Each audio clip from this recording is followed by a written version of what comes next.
What's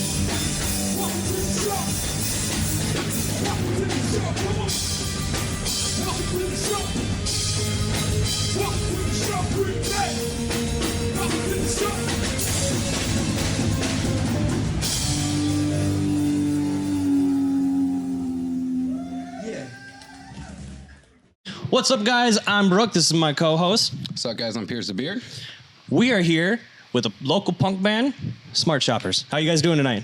We are well. Me? Did you do the Live Long and Prosper too? Yeah, it's Live Long and Perspire. Love it. So what? Tell me a little bit about that. Why'd you switch it up? Why did I switch it from hand to hand? No, why'd you switch it up to Live Long and Perspire? Well, I just want to make sure you get all those toxins out of your system by natural transpiration. That's very considerate of you. I care. Sweaty. I'm sweating right now, so you're actually not lying at all. Keep it Vulcan, yo. So, can you guys just start off? Give us a little bit about yourselves, a little bit about the band, where it all started. So, I think now, from this moment on, we'll be like the Smart Sweaters or the Sweat Shoppers, formerly the Smart Shoppers. Okay. Yeah, up until just this moment. Just this moment. All right. Let's introduce ourselves. It'll be a good basis for everything moving forward. Yeah, that's true. So, my name is Joey Shops. I'm Norby Shopko, and I play bass.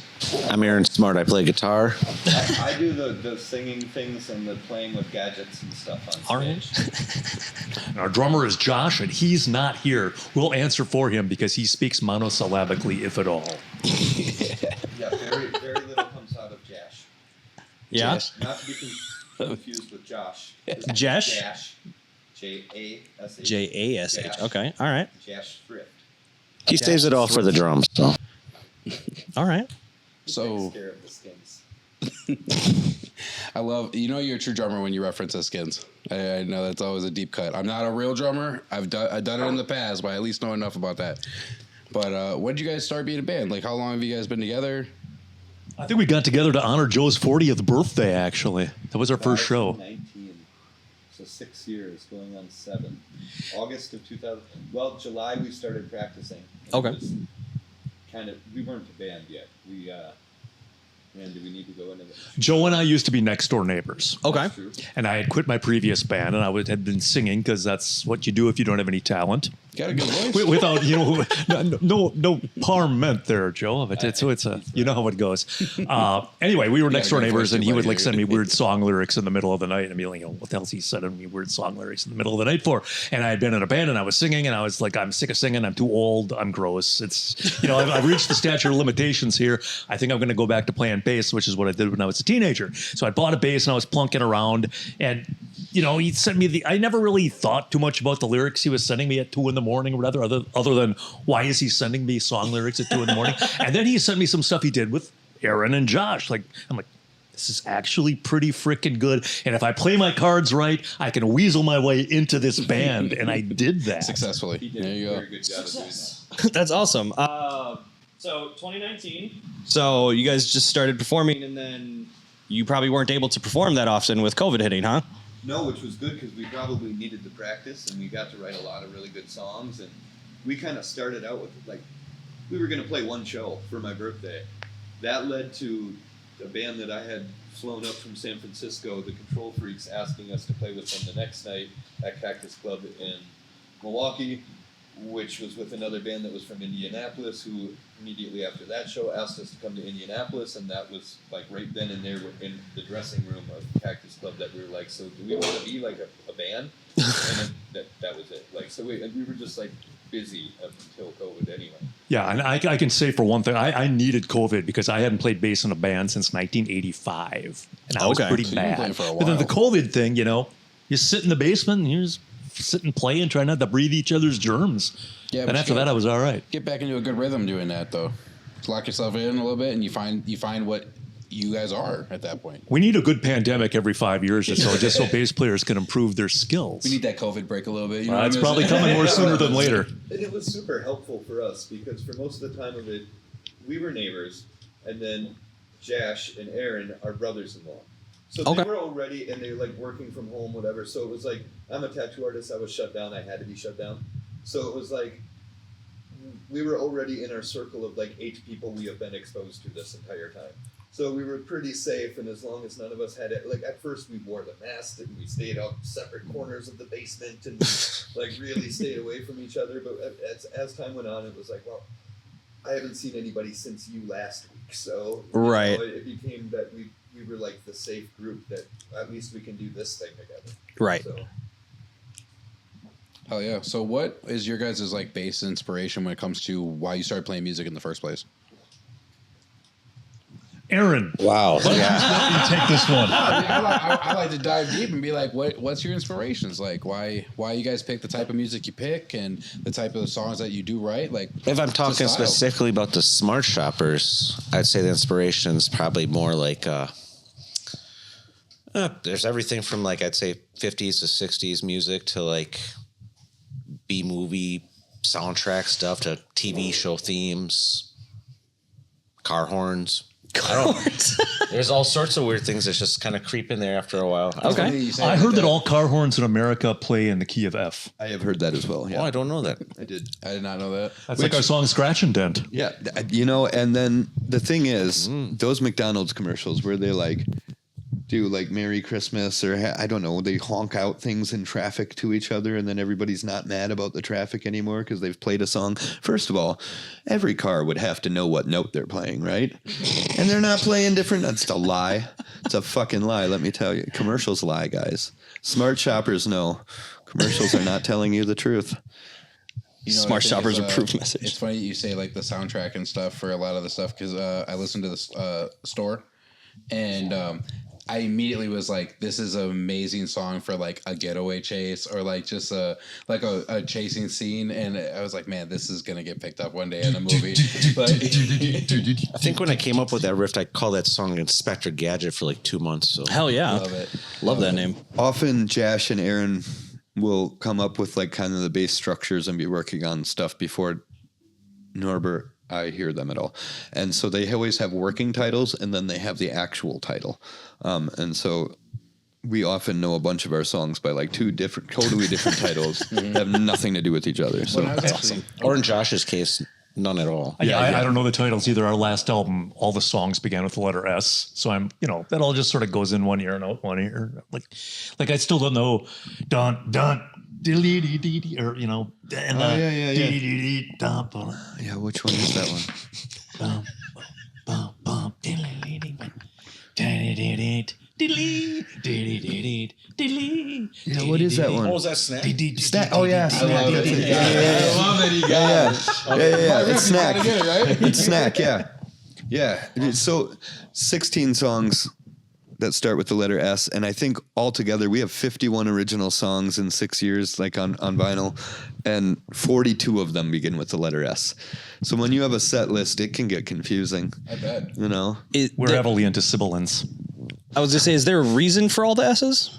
I thought it was funny one day, and then I just stuck with it. I don't know. Smart Shopper starts with S. I don't know. Yeah. Yeah, it's a lot of S's. There's like the sloppy seconds ones. Yeah. That's one S away from a Yahtzee. So is everything you guys have on Spotify? Oh yeah. Yeah. Except for one song. What's There the is story one with that song because we got asked, I think right before our first album ever came out, we got asked to be on this compilation of Rust Belt DIY punk bands called Killed by Meth. And it was like a compilation that came out of Ontario, London, Canada. Or London, I said that backwards. London, Ontario, Canada, and It's Trash Records put it out, and we were about to put out our first record, and we didn't know who this was or this series of records, so we probably rather unfortunately gave him like probably our weakest song at the time because we were like, we really don't want to give up one of the songs we want to, Right. So the answer is it's not on Spotify because it's on a compilation. It's on a compilation. That's right. It was a song called Spinners, and yeah, it's not our best work. Well, then it's okay to not be Yeah. there, right? Yeah, we can just pretend it doesn't exist. I think because I listened to all of them today, like all while I was driving around and all stuff. I think my favorite was what's your name or what's my name? What my name is? What my name is? Yeah. That was catchy, man. I love that. That is our punkest song. It is also the very first ever Smart Shoppers song. Really? Maybe a second. Remember, Second. Is Bevo first? No, I'm having a hard time. Saltwater. Saltwater. Saltwater was How's the first. hook going, that one again? It's like drinking salt water, and It's like it's very drinking short. salt This is water. a slide Why don't you whistle. talk about what my name is? What my name is. What my name is just. There's not very many. There's not very many words. It's just I love myself. I hate myself. I love myself. I hate myself. I don't know who the fuck I'm supposed to be. I love myself. I hate myself. I love myself. I hate myself. I don't know what mommy ever saw in me. And then the chorus is, why do you keep asking me what my name is when I don't know who the fuck I am? Why do you keep asking me what my name is when I don't even know who the fuck I'm supposed to be? And that's, yeah. I loved it, dude. With all of that in mind, this is going to be kind of another vague question. What does punk mean to you guys? That's a loaded one. Yeah. Yeah.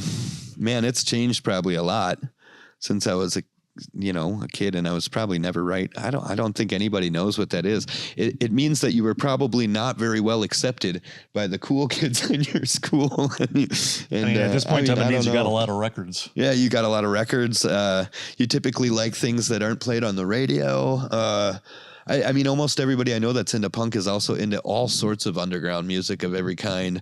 Like his hip hop and funk collection is way bigger than his punk collection of records.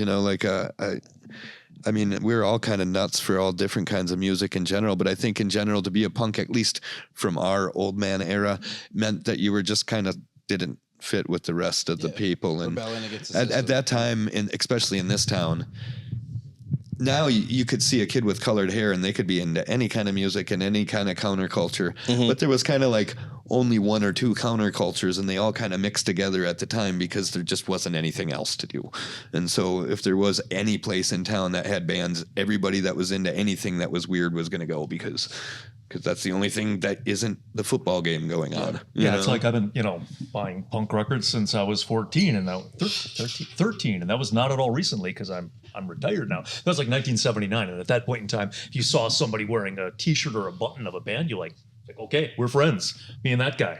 And now I could walk into a punk show and I might not have one band I like in common with like half the people there, not even heard half the bands. It was the same in the 90s with skateboarding too. Like you saw somebody with a little scuff on their shoe and you were just like, oh, we're friends now. Like you just like, you know what it is. Like, that was it, Dude, we were talking about that last week. We were talking about, didn't we talk about Lords of Dogtown? And Yeah. Yep. And No, we talked about that on Zach's podcast. yeah, Grind and Lords of Dogtown, about that era of skateboarding and shit. I think even when I was in Miami and New York too, because I was always into art and stuff, and like you saw somebody with a little paint or like a big marker in their pocket too, and you're just like instantly homies. Like, yo, you got a black book, and you're writing up on their stuff, and it was just there's certain countercultures I think that people just, if you know, and you recognize each other, and that seems to be maybe a little bit more multifaceted and a little bit more separated than it used to be, but I still think it's somewhat there. You see people and you see the look and you're like, oh, that person's down, The whole music industry is getting oversaturated. Yeah, I mean, at this point in time, I think we could sort of say that punk. There's a certain amount of stylistic constriction there, and that's fine, and that's just sort of what it is. Sort of like rockabilly is, whatever it is, and it's, and there's other things, but. I think at this point in time, the box is reasonably well defined, despite the people in the box trying not to have it defined. But I think right? Like that judge said about pornography, I know it when I see it. That is absolutely true. And we're probably not actually a punk band. We're a dorkwave band. Dorkwave? Yeah, I think I saw we're a that description dorkwave on the page. I think we're the only dorkwave band. We just decided that that's what we were called. But Yes, we're not friends with anybody anymore. no, we're not. We're not cool enough. We're not cool enough to be punk or new wave. So you had mentioned kind of how like back in the day you could tell who was like a punk artist or a skateboarder or like an artist in general. Do you think that today, with it being a little more blended, it's better for the genre and just better for some more of that artistic expression that you can't really tell by just looking at someone anymore? Or do you think it was a little bit better because you could tell almost immediately? Like, well, I mean, it was different. It's there's stuff is a little bit more assimilated into the culture now, so it's not like you see people with colored hair and they're 60 years old and they're working at Walgreens or whatever. Whereas, 30, however many years ago it was, they wouldn't hire you. Number one. Number two, old people wouldn't have blue hair. Number three, you might not even know where the hell to get blue dye to dye your hair blue in the first place. Now it's, it's just. You had to use Kool-Aid. It's different. Kool-Aid packets, yeah, that was a hack back in the day. I think it's a better environment for younger kids though these days for sure because That it's more it's not so judgmental for them when they're first starting out trying to do their thing. You know, it's like a big thing when I was younger was, you know, if you had an interest, all of a sudden, you know, you had a bunch of kids being like, "Oh, you like something? That's lame," you know. yeah. Well, and socially, it's like not a threat anymore. It's like we would find like a little VFW hall that would like rent to us, or like, you know, some Eagles club, some place that would rent to us, and then like one little thing would happen, or some parents would complain, and then there was nothing for 3 months again because nobody would let you rent out the school gym anymore, or whatever the fuck, and like. Now it's like somewhat socially recognized that, hey, there needs to be places for things like this to happen. And like, you know, I think the city even like helped give money to put on GB UFO Fest last year. And like, you know, there's like, used to be something that it was like literally you better sudden the cops because those kids with the funny hair are having their band play, you know, and now it's like, you know, or even just those kids have skateboards and they're in one place, you know, and it was just like, let's go harass them. Did you ever have give the them cops tickets come right to your garage? Oh yeah. Yeah, me too. Yeah. No, like, when I was in ninth grade, the extent of my punk wardrobe was one Ramones t-shirt, ripped up jeans, and a purple pair of Chuck Taylors. And I had normal people glasses. And I had like kind of normal hair. And like, you know, that one t-shirt, right? So that maybe you can wear that one time a week or whatever.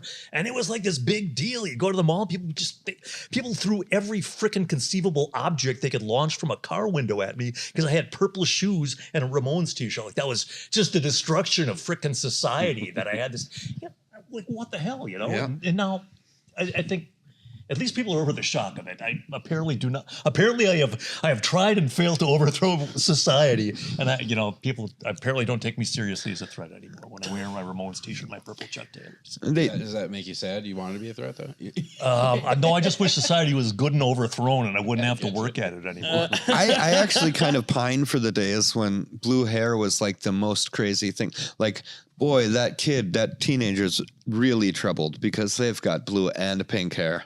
You know what I mean? It wasn't like because he shot his whole fucking class. Right. You know, it was Right. like that was the extent of, well, he's smoking the weed and he's got the blue hair. He's really went down the wrong path. Now it's like, no, he looks like everyone else, but he's got 50,000 followers on 4chan and he's got, you know, half of them ready to blow up their schools with them. You know what I mean? It's like troubled kids used to just want to listen to shitty music and start a band, you know, like now they want to fuck up everything. Like we wanted to fuck shit up, but like in a fun way. That was like, you know, In a healthy way. yeah. In a healthy way. We didn't think so at the time. We thought we were dangerous. Now it's like, hey, come. I mean, I guess our parents were like, hey, We come still on, had that's some not bad funny. kids, come on. You know, but like, I guess every, you know, I don't know. In today's day, I think punk would be looked at as a healthy form of expression. Right. Whereas we were just considered completely not acceptable. Like I remember like daytime talk show hosts, and they would be like, what is wrong with these children today? And Is your daughter turning punk? Yeah, Phil exactly. Donahue will be back to, whatever. yeah. Let's talk a little bit about what you guys are doing like right now. Have you guys been touring? Are you guys setting up shows like all around Wisconsin? Like how is that working out? And We kind of sat on our butts for the last couple months. I'm not sure what we were doing. We kind of always do that, don't we? Like, Yeah, we usually record an album when we're sitting on our butts. that's true. We don't like to like go very far from home in January and February because Right. So there's usually like only a couple December shows before Christmas, and then usually maybe one or two in January, one or two in February, which is we're kind of doing this year. And then like by March, it's like then we're busy again until December, you know, but it's kind of nice because, you know, you sometimes want to have a weekend where you don't have to play a show. Like I'm a tattooer, so my busiest time is like during the day on weekends. And then I immediately have to go get dressed and drive someplace.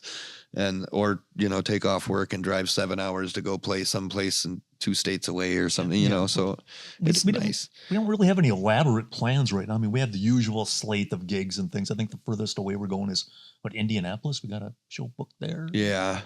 And we've got Last year we did comparatively a lot of traveling. we've got some tentative plans to maybe try to be at the Lamplighter again in September, according to Tom. So that would be in Memphis again around Goner Fest. And Tom just talked to us about a place called the Lamplighter. he did In in Memphis. Memphis, In Tennessee. Memphis, yeah. He did. And the Scummies. So we played there last September, and we played in Mississippi, which I never thought I'd say that sentence and live, but Yeah. we did. and we went to that Mississippi was direction. fucking fun. Yeah, so we like did a little southern thing a few months ago, but I don't think we have anything really big on the horizon as far as touring goes. No, I don't. And traveling, no, not so much. But we've got Teenage Bottle Rocket We'll on work on April it. 1st. We've got a big show just next weekend, what is it? No, 2 weeks.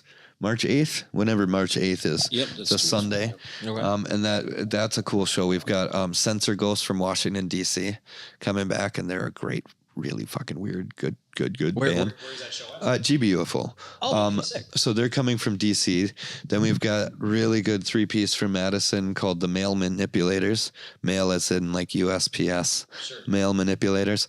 And then there's Super Modified, which is a really like kind of a super group from Minneapolis.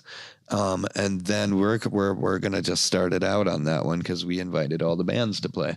So. Fair to assume a super group is a lot of members? No, it's not a super group as much as it is. All the members have been in like a whole bunch of well-known Minneapolis bands over the years. So it's like, it's like, oh my God, it's that guy on bass and that person on drums. And, like it's super group usually means like if you could put together a group of musicians to form a band with in your neighborhood or area or general locale, who would it be type of thing, Yeah. Do you guys have some old, like you talk about bands in your neighborhood and stuff? You remember growing up that you had any band names, like your first ones that you guys started back in the day, like any deep cuts like that? Like the first band I started, Mhm. like my first band was technically the first thing I ever did was me and some other kids at Washington Junior High School, which is now Washington Middle School. We played Werewolves of London in this kid's basement on Hastings Street. That's the only song we knew. We did that for like 3 Friday nights in a row. And then there was a big dissolution because it was time to learn the second song. And 2 of us wanted to learn Blitzkrieg Bop. And the other guys wanted to learn Heartbroken Bopper by the Guess Who. And then we were no more. Then it tore apart our burgeoning careers. Warren Zevon, Werewolves of London cover guys. I played piano. Nice. So that doesn't really count. But the first band I was in after that actually played was my first band called Suburban Mutilation, who eventually put out an album and played until 1985. And that's when I stopped playing bass. And that band, I forget where we were going with that. That band was definitely you could probably find quite a few publications about the early hardcore scene. That Suburban Mutilation was like a very integral part of the early hardcore. Our picture is in the second edition of American Hardcore by Stephen Blush. Yeah. Playing at some arcade in Sturgeon Bay in 1983 with a sock over the mic because I was getting a shock. Like very, very early sock. hardcore scene of American hardcore. We just talked about that. And Aaron and I, similarly, before we were ever in bands of our own at all, tried to start a band one time with a guy he went to high school with who we knew as Guido, who talked like Beavis from Beavis and Butthead almost exclusively. All the fucking time, right? Nice guy. Like it was a natural sound? Or No, he no, forced it? he he just, just as soon as that show came on, and it just he something that stuck with them for way too long. like for years, yeah. Yikes. And this is like in the time. Yeah. But still, yeah. And somehow his dad had like done setups and stuff at the arena.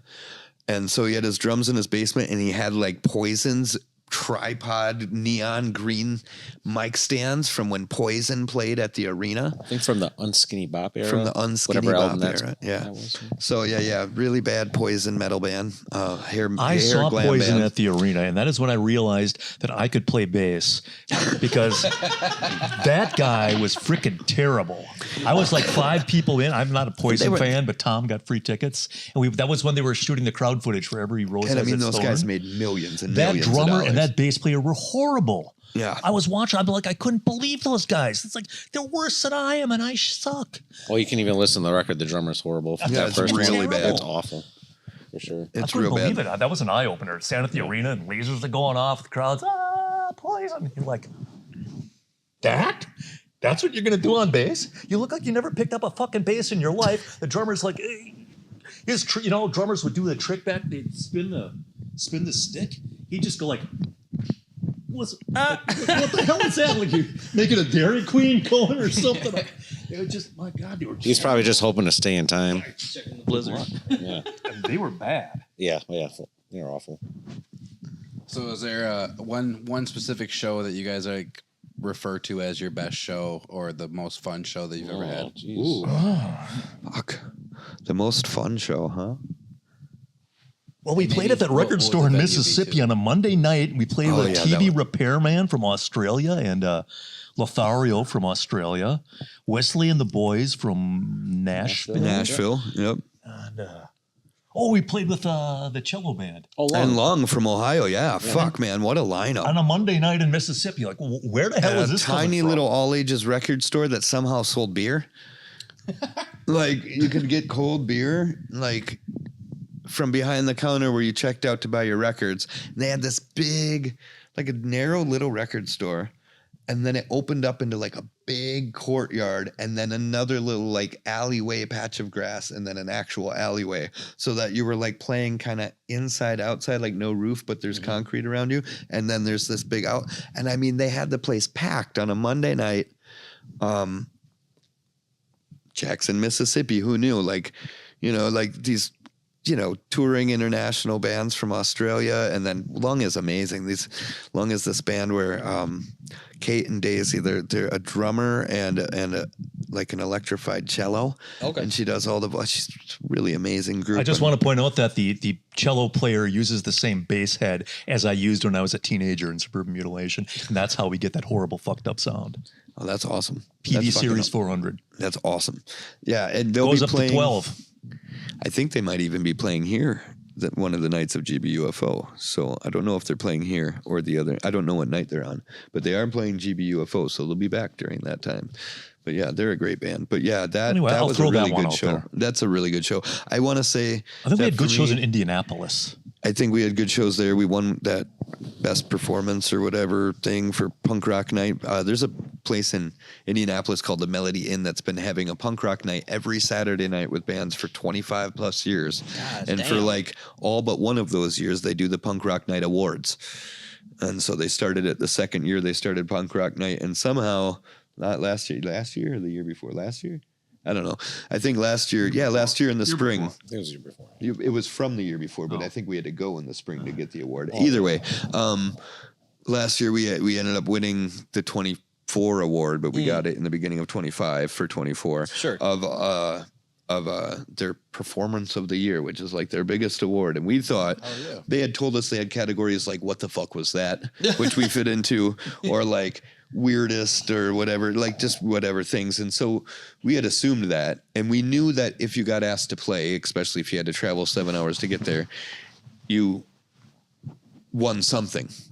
And it didn't occur to us until we were on like the second to last award and they had like fubbed and said, oh, this band has to leave early. Is there any way you mind going last? We're sorry. Like that didn't occur to us at all. So we were like actually surprised when we were like, oh, wait a minute. That means we like, so we won this thing. Like we had no fucking clue. And so that was pretty a fun show to know that like, oh fuck, we didn't know at all. We're like all night we're going through these awards like, oh, we didn't win that. We didn't win that. And it like didn't dawn on us till the very end. Like, oh shit, we won like the big thing. And now we get to play like it. So that was pretty fun. Do you feel like that show, and you knew you had a great lineup and everything going into it, like do you guys still get nerves when those moments come where you're like, we're in a great lineup and a great show and we're gonna kill it? Like I don't get nervous playing bass because I spent a lot of my life singing where you gotta like, you gotta kind of be on your shit and you gotta if everything just goes off the rails, it's kind of on you to bring it back. So you're like, oh Christ, I gotta meet the moment. Play bass. You pull your freaking cord out of the amp, nobody would even notice for about 3 songs. So what the hell do I care? What do I got to get nervous about? Yeah, I don't get nervous so much about who we're playing with as much as like, I don't know, maybe that's, not so much as like if we didn't get to practice for the last 3 weeks because someone was out of town and then I got sick or, that sort of thing. And then all of a sudden we have a big show and it's like, oh man, I hope I fucking remember the words or something. I almost always have that like, I don't know, like it must be some sort of anxiety no matter what, whether I've drank anything or not. Right before I go on, I have to pee every time. I don't know why. That's like happened since day one, but I don't necessarily notice it being more or less my normal level of just like, oh, it's about to go on stage thing. Well, Depending it's kind on of like who if we you're play betting with. at the Greyhound track, you're supposed to put your bet on the Greyhound that poops right before they go on. So you want to be like you live your best life and Yeah. get those waste products out of your body. And then the Church of the Subgenius too. They have that whole chapter in excra meditation that you get your best ideas on the toilet. So you should like. I've got some great ones on the toilet. I can't lie. Yeah, and today is like Losar. This is like the Buddha's birth date, right? Day of Tibetan New Year, and so this is know that. that's like a very holy day for Tibetan Buddhists today. Very, very holy Is day. it weird that it lines up at the same day as Ash Wednesday, right? Because isn't that today too? Is it No, that last Wednesday was Ash Wednesday, wasn't it? No, today was Ash Wednesday. today? Really? I didn't We know had, that. we had a but, comic come up tonight who had a big old smudge it on would his head. happen probably every 60 years then, Oh, because okay. Just happened to the line up then. because the Lunar New Year only will land on the same. Well, I guess no, maybe I'm wrong about that because it'll only land on the same numeric date every, 60 years because it's a lunar cycle or whatever. It's 28 days per lunar cycle, and the way our Gregorian calendar is, and blah blah blah blah. It takes like 60 years to get to the same. Can't thing. believe I totally didn't eat meat last Wednesday. Oh my goodness! I just got completely wasted. Fuck. Then again, I had fish today too. Is Oh, Fat whatever. Tuesday the day before that? Yeah. Is That's it? yesterday. Oh, It's also that's- Pączki Day Oh, yesterday. if you're Polish. Yeah. Yeah.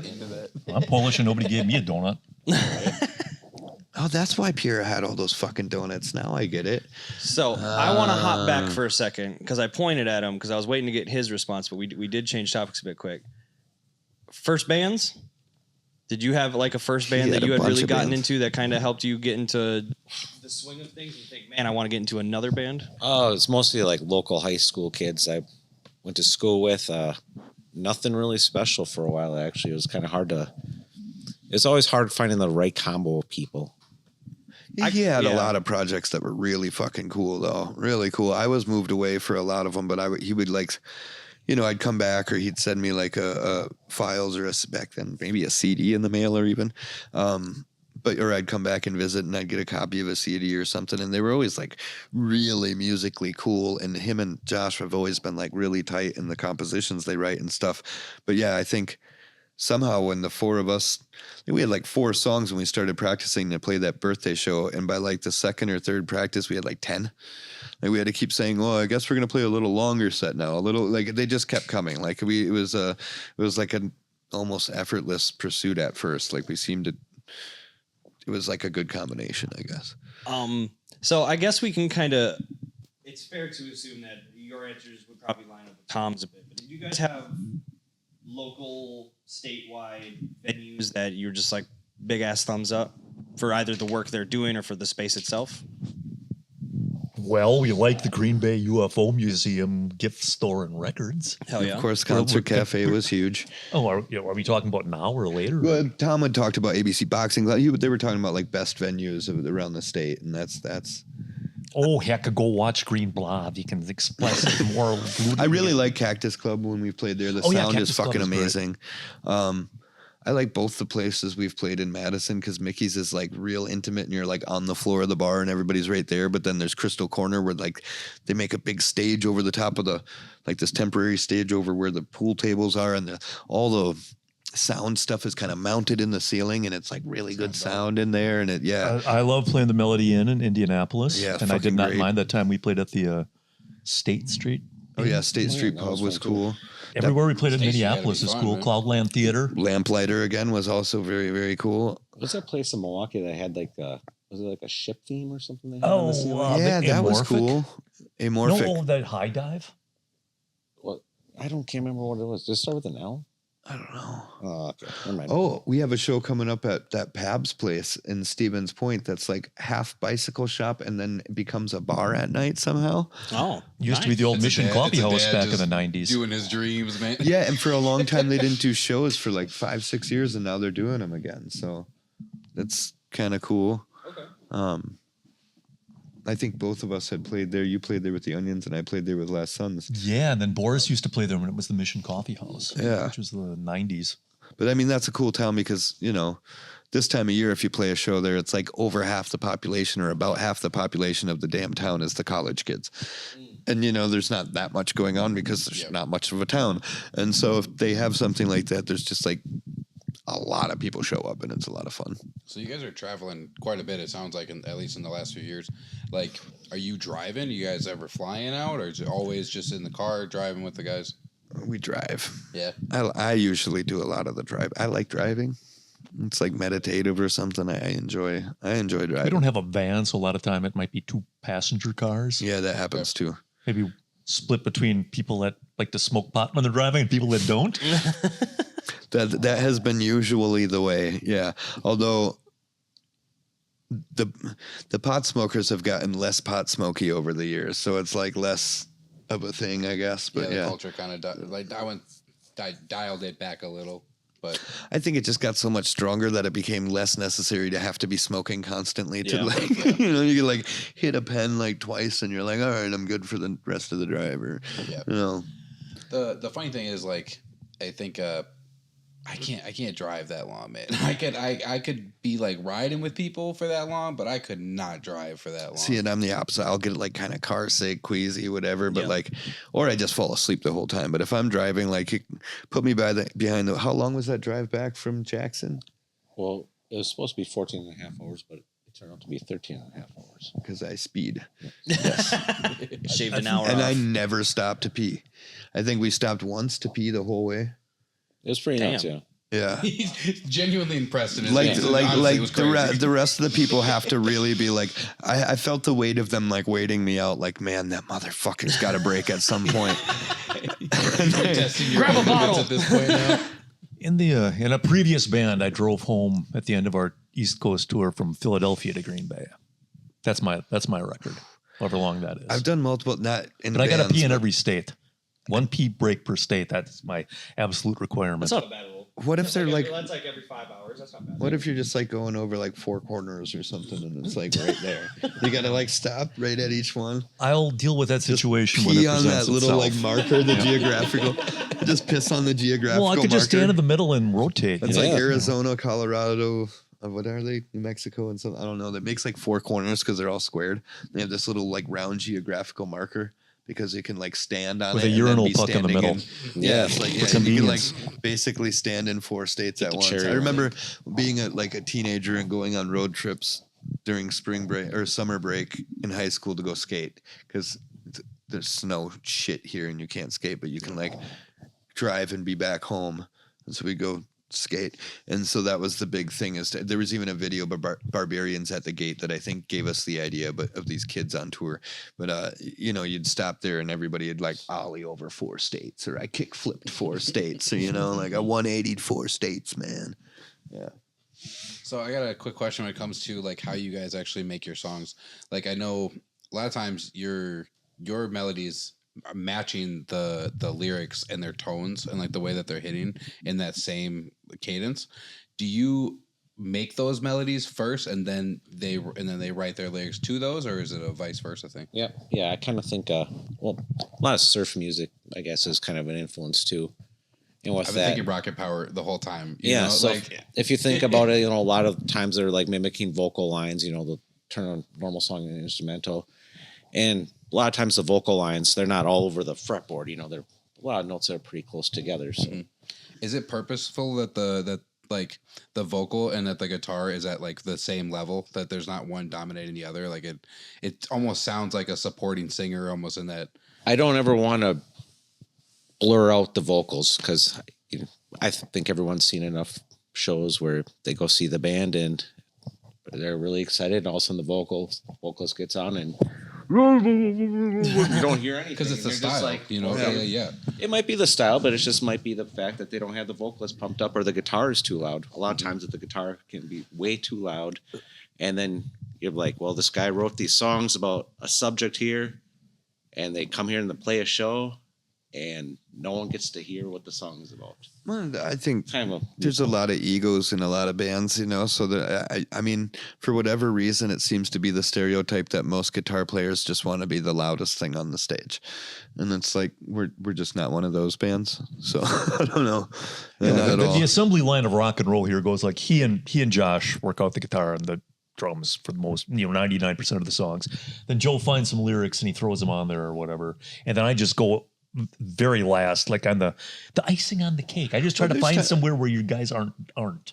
Well, there's been quite a few though that too, where you guys, because you know the melodies and drum, then you'll figure out the bass, and I'll be like, all right, guys, well, I swear I'll write words eventually too. So both of us we switch off as like the last person to add our part sometimes, but definitely Josh and Aaron, they're like the skeleton. They support it.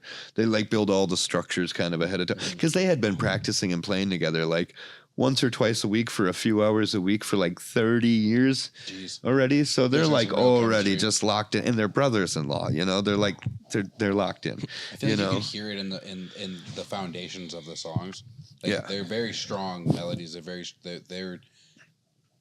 I'm not a music mind like that. Like, I've never had to make that type of music, punk music, and that's why I talk about that, because the guitar has to be prevalent for that specific style that you guys go for, right? Yeah, for sure. Yeah. So I think you guys kind of answered my question all collectively, putting in your comments there. Is there one of you guys who does most of the sound engineering as far as it's concerned, or is it just like that's Joe? Everybody throws it on a track and it's gonna come out? No, I own Lucky Lamb Studios in town. Okay. So I do all the tracking, all the recording, and all the mixing and the mastering. Our first album was mastered by Dave Ack at Lucky Lacquers and Waxy Poodle. But everything since then, I've done all the. Did you say Poodle? Waxy Poodle is the name of a record pressing plant. Waxy Poodle. Okay, all right. Yeah, this isn't as much fun as it sounds like, because like if he gets a new gizmo, he'll make us record stuff over again. Like our entire first album, we like recorded pretty much everything. And he's like, "Oh, guys, I got this. You know, this is the cyborg toaster Cylon 280. Now we got to do everything again because I can do it so much better." You're like, but it sounds better. Yeah. But yeah, I'm usually the person for all of that stuff, and there's some other bands around here too. I've recorded their records. Abe Norb's other band, I recorded their last record, and I do all the mastering and all that stuff and Is all that that. a passion too? Yeah, absolutely. Yeah, just finished a song just 2 nights ago for Maddie Day in town here. That's a really fun song. It's kind of bubblegum 1960s Britpop revival song called "You Wouldn't Want to Know." It's going to get premiered on the Avenue radio station in a couple weeks here, and I really like recording and producing other people a lot. It's a lot of fun. I put a lot of time and effort into. I'm all self-taught, but I mean, I've been doing all right so far. Almost everything I've recorded has found a vinyl release, and I won the local BAMI Award for Best Producer Studio, and I've been doing pretty all right for somebody who just taught myself over the last like 5-6 years how to do what I'm doing. I gravitate around a lot of those people too, and it's so crazy the depth of knowledge that they get by going that route too, instead of just a cookie cutter kind of like style of what they're supposed to be educated on. And you find it your own from the problems you run into, from really high intense situations, and I gotta get this figured out. Like, and I had some mediocre experience being in a studio here or there with other bands that we recorded, or friends that like I was in Last Sons of Krypton, and our guy who played bass in that band kind of had a home studio setup, so I kind of saw what he was doing. When I was like 16, we had like a 4-track reel-to-reel that my friend Brad had, and we'd kind of, he would kind of show me what he was doing, or we'd throw shows in my basement and we'd try to make live recordings. So I had like some small experience with that stuff, and it was all totally analog, like magnetic tape, but only like maybe 5-6 years ago is when I actually started buying like modern, like interface equipment and preamps and like actual real studio hardware, and all of that was like, at first I had one little interface and then one preamp and like 2 good microphones. Yeah. Now that's like 60 some good microphones and 18 outboard preamps and multiple compressors and multiple interfaces. The gear stuff, it gets tough to stop, man. Like I got my eye on 3 cameras right now. I'm a big camera guy, and like editing, and like it's always the next better thing, better tool. As you learn, you realize, oh, that's why people need that thing. What's the go-to editing software these days? Is it still Final Cut Pro? Premiere Pro? Yeah, Premiere Pro. Mm-hmm. That's kind of the typical. I mean, sometimes people use like CapCut Pro. Actually, it's really user friendly, but Premiere Pro is kind of like the standard. What happened to Final Cut Pro? I think it's still out there. Didn't make the cut? It wasn't the final cut. Ironic, man. I do all my editing on Microsoft Paint, so I don't know what you guys are talking Actually, there's a really good band called MS Paint that I want to try to get to play in Green Bay, and they're fucking Google them. they're good. Well, speaking of Googling, why don't you guys plug your socials and where people can find you? And Oh, all the normal places. You can go to any streaming service, probably anywhere in any country, and find it because we use the digital distribution thing that people use these days. And then there's the Bandcamp, and there's the Instagram, and there's the Facebook, and it's all just, type in Smart Shoppers. You'll find us. You'll find us in probably some random videos, local videos of people grocery shopping and stuff, which is fine by us. So I saw it because of your album covers and stuff. I'm like, this has got to be a fun day, bringing in all the gear and all the guitars and being like, all right, we do which that aisle like we totally going to? guerrilla. Yeah. Like we did not get permission. I was literally about to ask. I was like, were you allowed to do that? No, we were actually disallowed to do it and then did it anyway. So Love it. That's punk. I don't know if maybe you're allowed to say it. What store did you guys go to? First one was the Aldi on Military. Okay. The second one was the Webster Avenue Market on Webster. Good plug. I love that one. I think it was the Aldi on Oneida. Was it the Aldi on Military? Oh, it was one night. Yeah, it was the Yeah. Aldi on Oneida that we went to on the first one because the one on Webster, the Webster Avenue Market, told us no. But Norb and I lived in the neighborhood and we're like, oh, they'll totally say, yeah, we're there every day. And they were just like, no. That's weird. And we're So like, then we went okay. back a second time and didn't ask. So this, yeah. So the second album is in the Webster Avenue Market just without permission. We just ran in there with instruments and took And the pictures. third one's by Red Owl on 9th and 12th. Yeah. I love Red Owl. Yeah, man, you guys went to the deep cut spots, man. Yes, you got to go to the right grocery stores. The grocery store. I was thinking Olson's Piggly Wiggly is ripe for the plunder. That one, or I was thinking if we could go up north a bit and hit up a Super Ron's, because the Super Ron's is pretty Wisconsin. I'll say Pulaski but people has won't one really right there. know what a Super Ron's is, you know? Pulaski I like the has one Piggly right there Wiggly. in Yeah, town. that's what I, yeah. Yeah. Go to O'Connell, Piggly Wiggly, would be a good one, or even just Deep Pure's got a Pier Piggly one. Wig, yeah. Crivet's has a nice size Piggly Wiggly too. Oof. So you guys had any shows you want to remind us that you got coming up? Suggestions. I heard March 8th. 8th we're playing with Sensor Ghost. Yes, and the Male Manipulators and Super Modified. And there's a March 20... I want to say 4th or something in Stevens Point. And then there's this in my April phone. 1st. April 1st is with Teenage Bottle Rocket here in Green Bay. That's a big show. Tom Johnson's doing that show at the distillery. Teenage Bottle Rocket and us and another band that they're touring with is opening.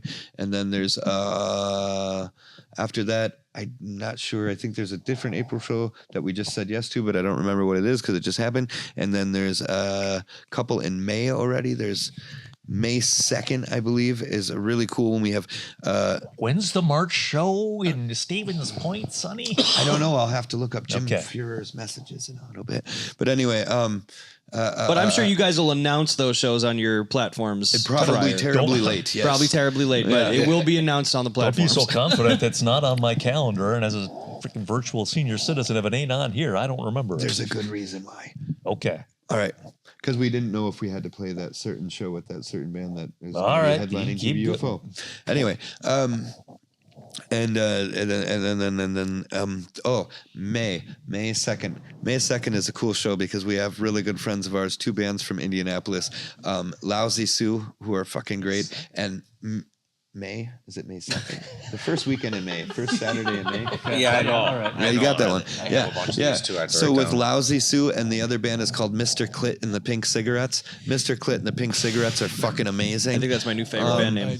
Dude. and I gave them a really bad review once, and they came to our show in Indianapolis. I thought the dude was going to spit water on me or something, but he was cool. yeah, and they were happy. And then they were Norm really happy to play apologized with us. on stage to the whole band for giving them a bad review, which was awesome. I just wanted to get out of Indianapolis without our tires slashed. Yeah. I'm sure there's GB UFO Fest. We're playing that, of course, but I'm sure there's way more stuff than that. I don't think we got to give them the whole Yeah, next there's 2 a there's years. a bunch of stuff coming. There's always a bunch of stuff. Lo and behold, we'll be trying to take at least 1 or 2 weekends off a month, and it'll end up within the next few weeks to a month that we're like, oh fuck, we don't have a weekend free now till November again, huh?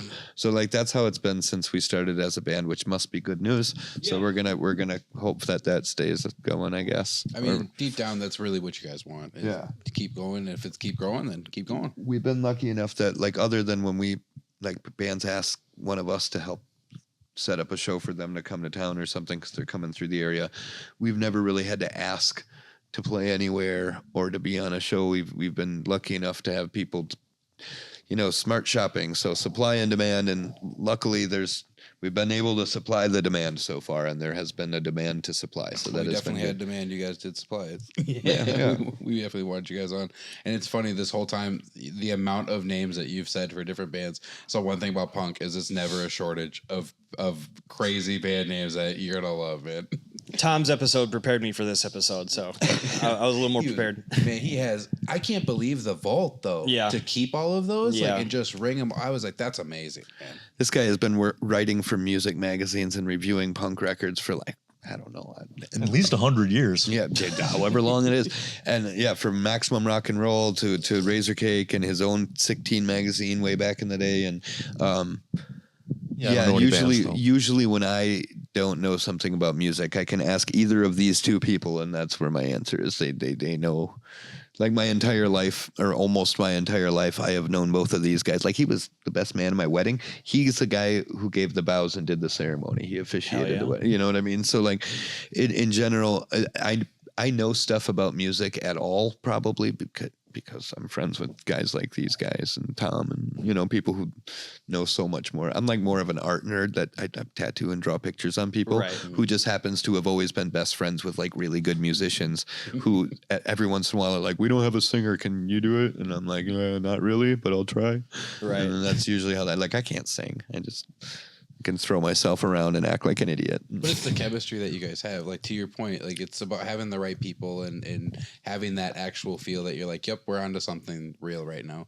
And then that's why it's worth having those not having any weekends off till November, because this is the right group of people and we're doing what we want to be doing and we love it. Exactly. Even like when we first started we put out that EP as a 3-piece. But when we did that first show and Nor played with us, you could tell right away, like he was the Smart Shoppers bass player. Yep. He started writing the bass lines for the 5th, 6th, and 7th song right away. I even think he changed the bass lines for those first 4 songs a little bit. Yeah, so yeah, Wasn't no right. matter- No, you guys need to start over. Well, no, because Aaron's never really been into playing bass, and it was just like him and Josh were just like, we have these things that we wrote that we thought it'd be cool if you ever want to write some words for it. So I did. So then since we had that much recorded, Aaron just kind of threw down some bass lines for it, just like kind of generic bass lines. Or not generic, but like just, he wasn't... I had some good bass lines. But they're not bad bass lines, but I mean, like he was the first to say like, I'm not really a bass player. I just kind of what I would think of as a decent bass, but he'll be also the first person to admit like, no, Norb writes the bass, like Smart Shoppers songs are Smart Shoppers songs because of those type of guitar parts, that sensibility of drumming, those type of bass lines, those type of lyrics. Like it has to be all 4 of, like no one else could write Smart Shoppers sounding bass lines the way Norb does. No one else could write Smart Shoppers sounding guitar. Like we were making a joke the other day that our next album we might have like lead vocals in my name and then lead drums, because they always write like lead guitar and then lead bass, and then Aaron would want his to just be like rhythm guitar, no leads. We have like 51 songs with a really good guitar player, and there isn't a single solo or lead on any one of our songs. Like that's just such a unique thing to have a guitar player that like really is dedicated to the structure and melody of a song instead of trying to like jerk his ego all the time. And just, you know what I mean? So like Aaron, and he writes the song, him and Josh write the songs. He could stroke his ego all day long if he wanted to on that guitar. And I dare someone to probably be able to play some of the things that he could play if he wanted to. But we very much, his sensibility on bass, his sensibility on guitar, Aaron's drums, me just being an idiot. That's Can kind you of the repeat recipe. the question? I've forgotten what it was. Oh, I don't know. Oh, I Oh, get never off mind. topic. can't remember. I do not remember what the question was anymore. Yeah. Well, I I don't personally know if I want should to contribute, We're out of time, I think. or if I already did contribute. I don't know. I talk too much. Thank you guys greatly for coming out. This was awesome. It was a great convo. Thanks for letting us in the building. Yeah, thank you. Well, yeah, sure. Hell yeah. Chris, You said that earlier to me, and I loved it. I'm glad you said it again. I stole that. Jeff Miller, who used to run the City Center Theater, had Emo Phillips, the comedian, in, and Emo Phillips signed a 8x10. This is back in the 80s or 90s or whatever. Right. He said, "Dear Jeff, thanks for letting me in the building." I stole that. It's perfect punk, though. that's what's awesome. That's I love awesome. Yeah. Great haircut he had too. It's from Downers Grove, Illinois. Is he really? I did not know that. One more time, thank you guys for coming on. Thanks for having us. Yeah, absolutely. And make sure to go check out Smart Shoppers on Spotify, all the platforms. And yeah, PiersDaBeard. Brooke, have a good night, guys. You guys have a good rest of your week, and we'll see you next week. That was great. Should I just unplug it? Oh, no. Don't you dare just unplug it next week. I'm gonna say it right there.